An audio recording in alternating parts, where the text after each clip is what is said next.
এই mail artist সিলেকশনের ক্ষেত্রে কোনো রকম কনফিউশন ক্রিয়েট হয়নি। ফিমেল আর্টিস্ট সিলেকশনের ক্ষেত্রে আমরা অনেক ভেবেছি। ক্যাপিটাল ড্রামা কিন্তু কখনোই আর্টিস্টকে কেন্দ্র করে গল্প নির্বাচন করে না।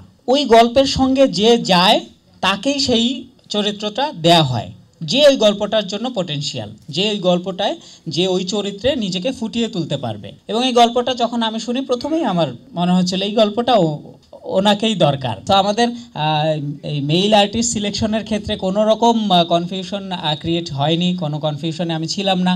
ফিমেল আর্টিস্ট সিলেকশনের ক্ষেত্রে আমরা অনেক ভেবেছি, আমরাও চাইছিলাম নতুন কাউকে আমরা লঞ্চ করি। ওই দিক থেকেও অ্যাপ্রোচটা এসেছিল, সো ওয়াই নট নীলা। তারপরে আমাদের সবাই মিলে আমরা ঠিক করলাম ঠিক আছে, মানে গল্প যখনই হচ্ছে দর্শক প্রেডিক্ট করবে যে এখন বোধহয় এইটা হবে না, তখনই দর্শকের জন্য একটা চমক থাকবে। এবং কিছু ওয়াও মোমেন্ট আছে এই ওয়েব ফিল্মটার মধ্যে। আমি যেমন বিকেলেই রাখিকে বলছিলাম যে আমরা ট্রেলারটা যখন এখানে পাঠাচ্ছিলাম এলইডিতে শো করার জন্য, তখনই বলছিলাম রাখি ওই সিনগুলো ওই শটগুলো রাখলা না কেন। তখন রাখি বললো যে ওগুলো আমরা শুধুমাত্র ওয়েব ফিল্মের মধ্যেই দেখাবো, আজকে দেখাবো না।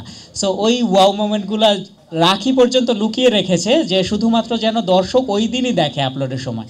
সো আমি জানি যে এর মধ্যে কি আছে এবং আশা করছি যে দর্শক আমি যেভাবে এটাকে গ্রহণ করেছি এবং আমার যেহেতু ভালো লেগেছে, আমার যেমন ভালো লেগেছে দর্শকের ভালো লাগবে, আমি সেই প্রত্যাশা করি।